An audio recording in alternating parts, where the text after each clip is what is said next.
The cold wind howled through the alien forest. Snow fell like ash from a gray sky, covering everything in thick white. The trees stood tall, dark and silent, watching. Somewhere deep inside that forest, a broken escape pod hissed quietly, half buried in snow. Mark groaned as he pulled himself out of the wreckage. His suit was torn at the shoulder, blood darkening the fabric. His helmet had cracked during the fall, and now he could barely see. Each breath hurt. Every step was harder than the last. His radio didn't work. No signal, no help. He looked around, but there was nothing, just endless white and ice. He didn't know where he was. The ship had been pulled out of orbit too fast, and the scanners didn't finish before crash landing. He only knew it wasn't Earth, and this place wasn't friendly. He walked. His boots crunched against the snow, leaving a trail behind. The cold bit his skin like tiny knives. He tried to stay awake, tried to focus, but his body was giving up. Slowly, he sank to his knees and collapsed face first into the snow. Darkness. When he opened his eyes again, the cold was gone. A soft fire crackled nearby. The smell of smoke and dry herbs floated in the air. He was wrapped in thick animal furs. His wounds were cleaned and covered. He blinked. His body ached, but he was alive. And he saw her. Across the fire sat a tall figure, part human, part beast. Her fur was dark gray, almost black, and her golden eyes glowed in the dim light. She looked like a wolf standing on two legs, powerful yet graceful. She didn't speak. She just watched. Mark sat up slowly. "Who are you?" he whispered. The alien didn't answer. Her ears twitched slightly. Her head tilted as if studying him. Then, without a word, she stood and walked toward him. Mark's body tensed. Was she dangerous? Did she bring him here to heal or to keep? She knelt beside him. Her hand clawed, but gentle, touched his forehead. Warm, not hostile. Then she did something strange. She lay down beside him. Not on the other side of the room, right next to him. Her body curved around him like a shield. Mark's eyes widened. He tried to shift, but she let out a soft growl. He froze. She wasn't threatening him. She was protecting him. Hours passed. Mark didn't sleep much. Every time he moved, she moved too, matching him, adjusting, staying close. He could feel her breath on his back, warm, alive, like a living heater in the middle of a frozen nightmare. He looked at her face. She wasn't just some wild beast. Her eyes were sharp, intelligent, ancient, like she had seen many winters and many battles. Why had she saved him? He tried to think clearly.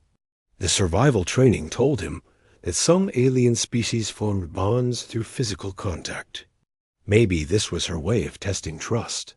Or maybe she thought he was weak, injured prey. But she didn't act like a hunter. She acted like someone who had made a choice. Morning came slowly. The forest outside groaned under fresh snow. Sunlight pushed through the cracks in the den walls. The fire had died.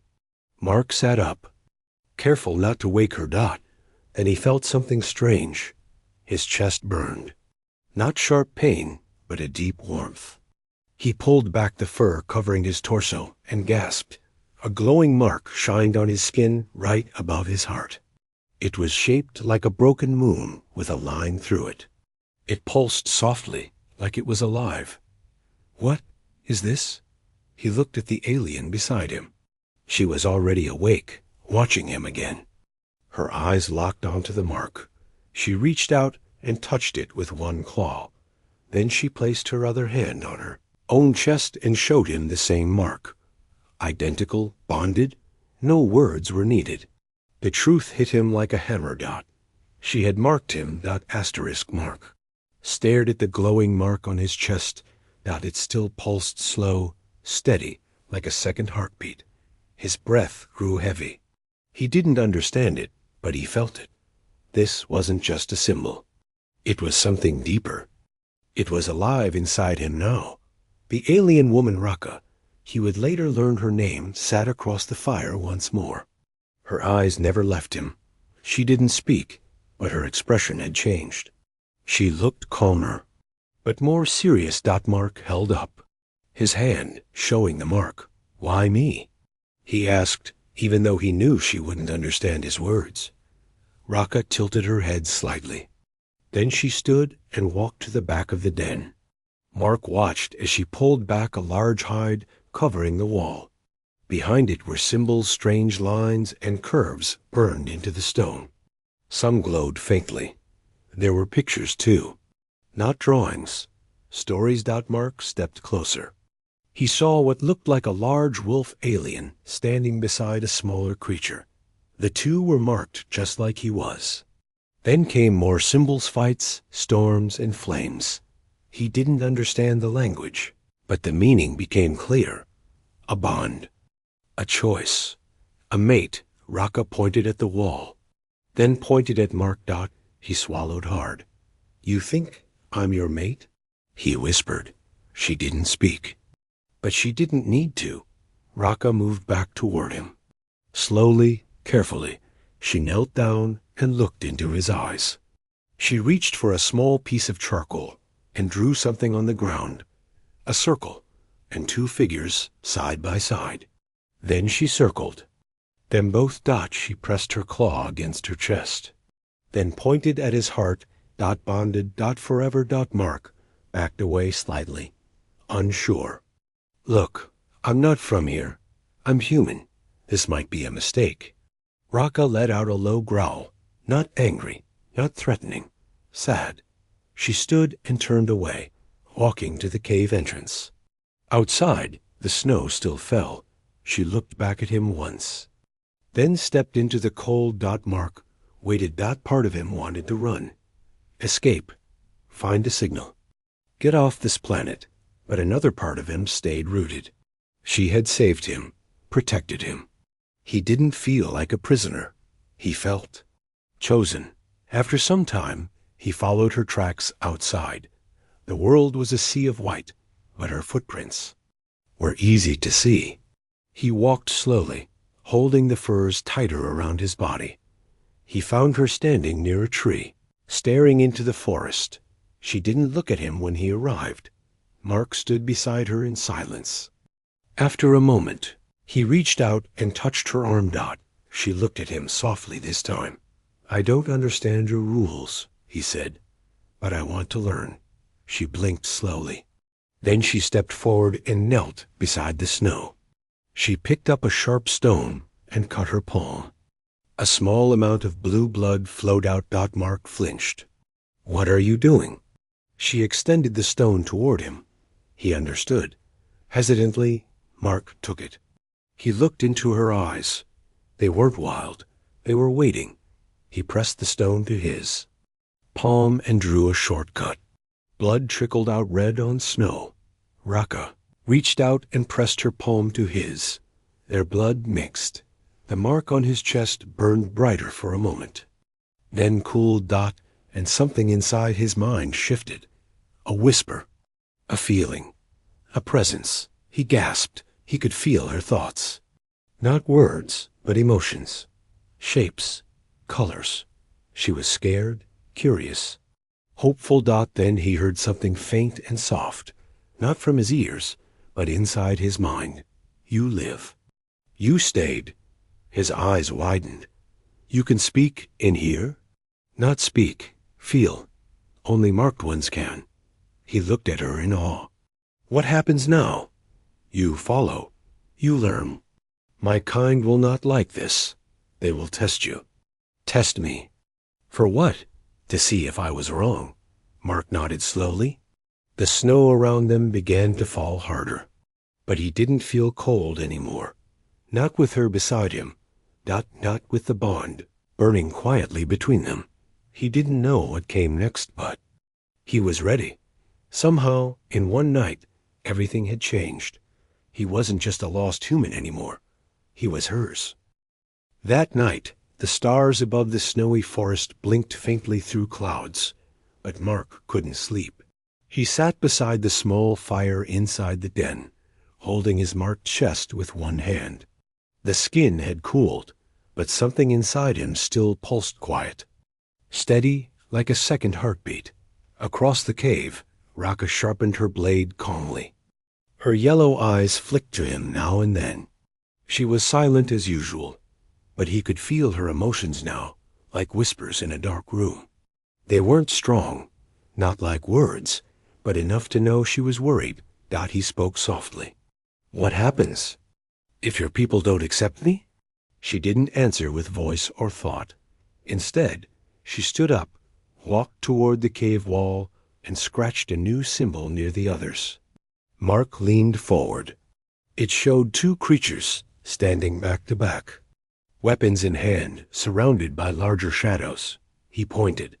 "Enemies?" Raka nodded. Then she pointed at herself. Then him. Then at the shadows again. She believed they'd have to fight together. Later that night, Mark finally lay down on the furs. Raka lay beside him again, her body warm, her breath slow and steady. For a moment, it felt peaceful, but then he woke suddenly. The fire had gone out, and something was watching them. Mark sat up fast. His heart thudded in his chest. At the edge of the cave stood three figures, tall and covered in dark fur, just like Raka, but heavier, broader, and armed. Their glowing red eyes stared straight at him.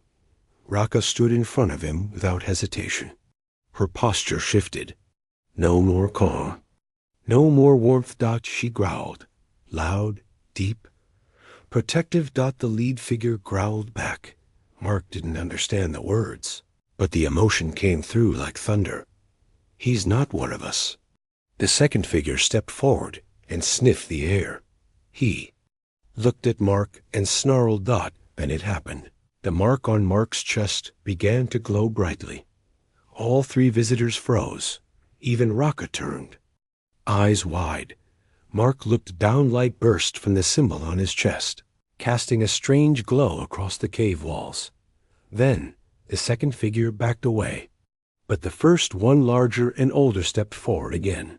His voice was lower now. Less anger, more warning. Raka replied with a firm bark. The lead figure growled again, but this time he bowed his head slightly. He pointed a claw at Mark, then at the snowy mountains beyond the cave. Mark felt a shiver, not from the cold. They weren't here to kill him. They were here to judge him. The strangers turned and disappeared into the forest. Mark's breathing slowed. What just happened? Raka knelt beside him, placed one hand on his chest over the mark, and then shared her thoughts. "You are marked. Now they know. But to stay, you must prove you are worthy. Tomorrow, the test begins." Mark stared into the firelight. She had just released. He had been rescued by a stranger and bonded to her. Now, her whole tribe was coming to decide if he should live or be cast out, or worse. The night passed slowly. Mark tried to rest, but his mind raced. What would the test be? Strength? Survival? Combat? He wasn't a soldier. He was an explorer. A scientist. But if they expected him to run or beg, they'd be disappointed, because one thing burned brighter than fear now. He didn't want to lose her. Not after everything. As the first light of morning touched the snow outside, Raka stood at the entrance of the cave. Her armor was simple but sharp. She looked back at him and extended her hand. Mark stood slowly, wrapped his injured hand, and nodded. "I'm ready."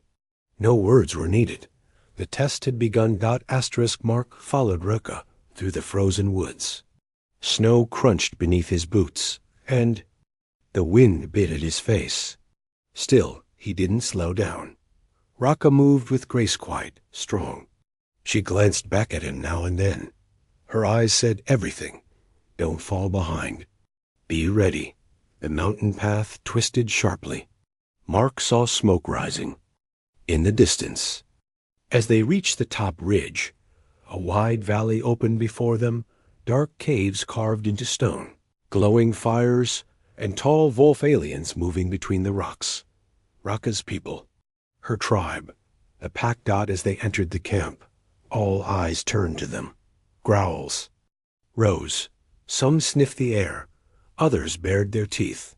One voice shouted in a rough alien tone. Mark didn't know the words, but the meaning was clear. "Why did you bring him?" Raka said nothing. She only raised her arm and pointed at the mark. On Mark's chest, gasps echoed through the pack. Mark stood tall. His body ached.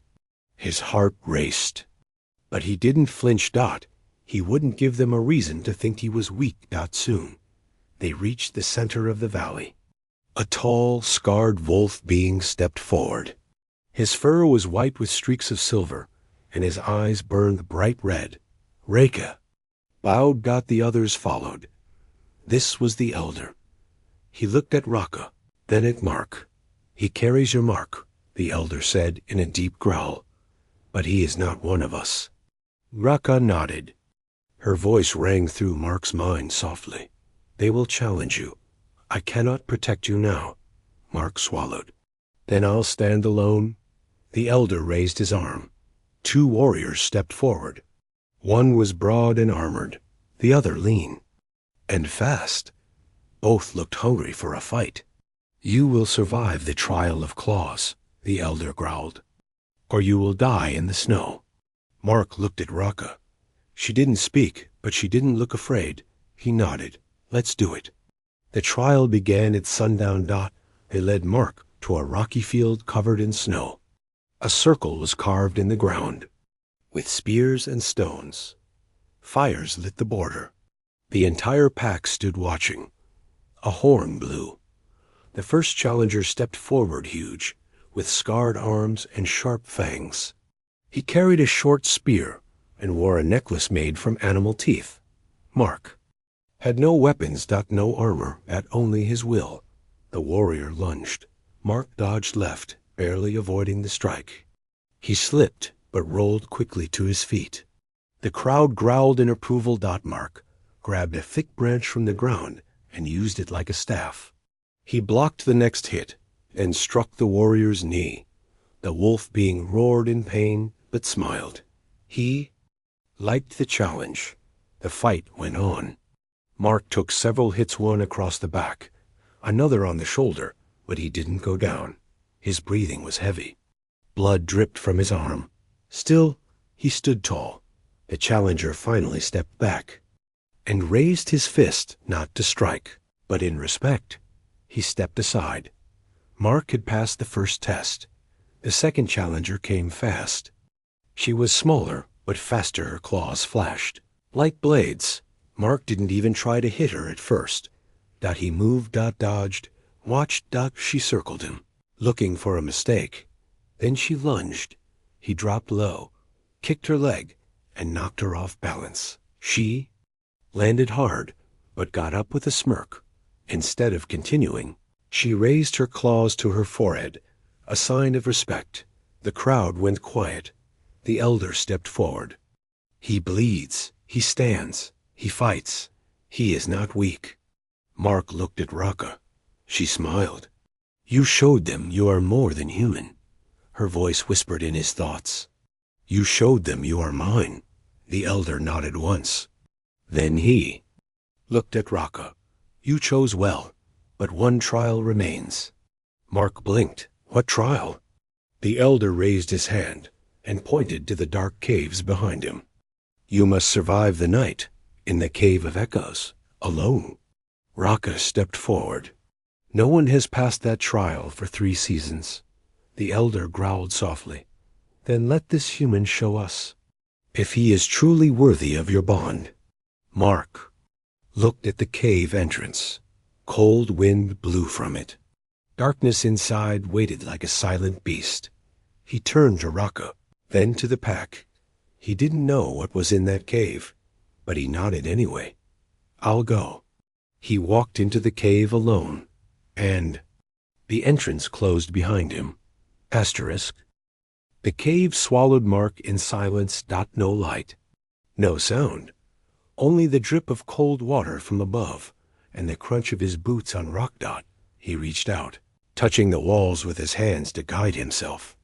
The stone was wet and freezing. The deeper he walked, the more the air felt heavy, like it was watching him. Then he heard it, a whisper, but not with his ears. It echoed inside his mind, soft, ancient, strange. You wear her mark. Mark froze. He looked around, but the cave was empty. Or so it seemed. Who's there? He called out. No answer came, only silence. And then another whisper. Not hers alone. Yours too. Mark touched his chest. The glowing symbol had reappeared brighter than before. It lit the cave faintly with a soft blue light.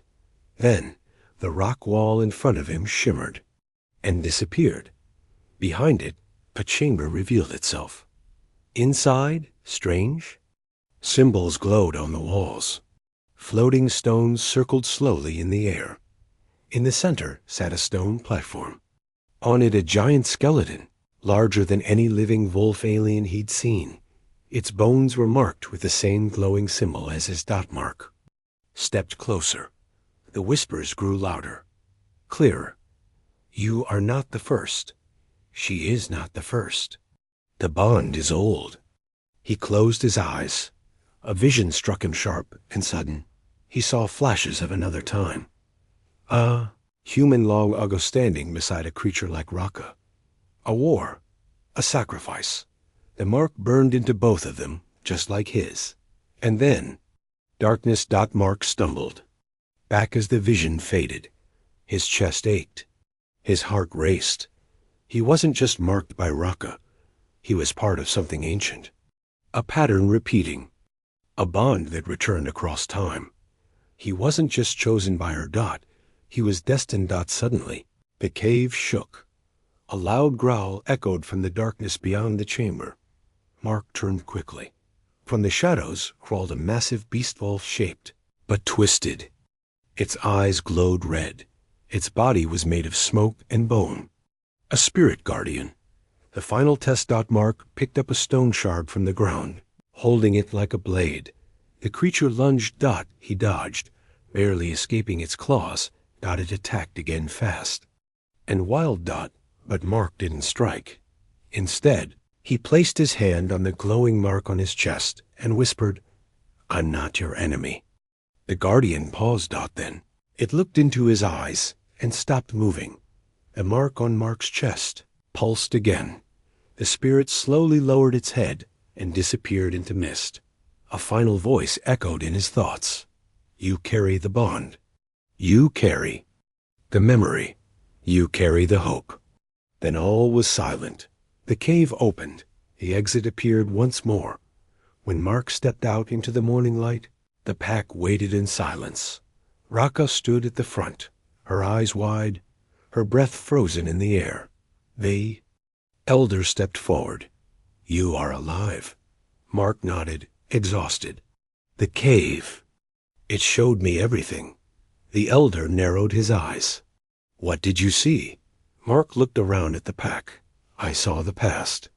The bond between human and your kind. I saw truth. He looked at Raka. This isn't just a mark. It's a connection older than your tribe. Raka stepped closer, her eyes shining. Then you understand why I chose you. Mark turned to the elder. Is this enough? The elder was quiet for a long moment. Then he knelt. You are no longer an outsider. You are one of us. Gasps echoed through the pack. Then silence. Then cheers. Raka walked forward, took Mark's hand, and placed it on her own heart, and whispered softly in his mind, Now, you're truly mine. Asterisk. The skies darkened again. Clouds rolled in fast, carrying storm and fire. From the northern cliffs, a low horn echoed. The elder's ears twitched. His face turned grim. They've come. Raka growled softly, her golden eyes narrowing. Mark stood beside her, gripping a spear now gifted by one of the pack warriors. Who's coming? He asked. The Broken Claw clan. Raka's voice whispered into his mind. They are not like us. They hate the old bonds. They hunt humans. They kill marked ones. The elder turned to the pack. Prepare for war. As the tribe rushed into motion, Mark stepped forward. Let me fight, some growled. Others laughed Dot, but the elder raised a hand. He passed the cave of echoes. He is no longer human. He is one of us. The pack fell silent. Mark met Raka's eyes. This is my fight too now, he said softly. Raka placed her clawed hand on his mark. Then we fight together. The Broken Claw warriors arrived by sunset twice the size of Raka's tribe, armored in bone and black fur, snarling with rage. Their leader, a massive beast with jagged fangs, stepped forward and spat into the snow. You allowed a human into your blood, he barked at the elder. You have shamed the wild. We claim your land now. Mark stepped forward before the Chu. Elder could speak. No, he said. His voice didn't shake. You want to take this valley? He raised his spear. You'll have to go through me. The leader of the Broken Claw clan growled in fury. Then die with them. He leapt claws. Out, rage in his eyes. Mark didn't move. But Raka did. She collided with the enemy mid-air, throwing him to the ground. Her growl echoed through the valley like thunder. Then the battle began. It was chaos. Snow flew. Blood splashed. Warriors howled and clashed. Mark fought side by side, with Raka her claws and his spear moving in perfect rhythm. He wasn't the strongest. He wasn't the fastest. But he was something else. Not unbreakable. He fought like someone who had nothing to lose, only something to protect. Raka, a wolf beast, leapt at Mark from behind. He turned too slow, but a warrior from the pack jumped between them and took the hit. The warrior bled out in Mark's arms, smiling. You lead well, brother. Mark looked around. The pack had changed. They weren't just fighting for him. They were fighting with him. Raka was losing ground facing the enemy leader again. He was bigger, stronger. He knocked her down with a brutal strike and raised his claws to finish her. Mark screamed. The mark on his chest exploded with light. Everything stopped. The Broken Claw warriors stepped back in fear. Mark ran forward, glowing like fire in the storm, and threw his spear straight into the enemy leader's heart. The beast fell, silent and still. Silence fell over the valley. Snow drifted gently through the blood-stained wind. Raka stood up, breath heavy, eyes wide. The elder stepped forward, then knelt before Mark. You have done more than pass the trials. You ended the storm. You are not just one of us now. You are our protector. The pack roared in one voice howls. Rising into the frozen sky, Raka walked to Mark, gently placed her forehead to his. Their minds touched. No words, only truth. You were never mine to choose, she whispered in thought. You were meant for me, long before I ever knew your name. That night, the fire burned bright in the valley. Songs were sung. Old stories told. And at the center, a human sat, wrapped in furs, his mark glowing softly under the stars. With a wolf alien beside him, watchful, proud, and no longer alone. He hadn't just survived. He had become legend. Asterisk.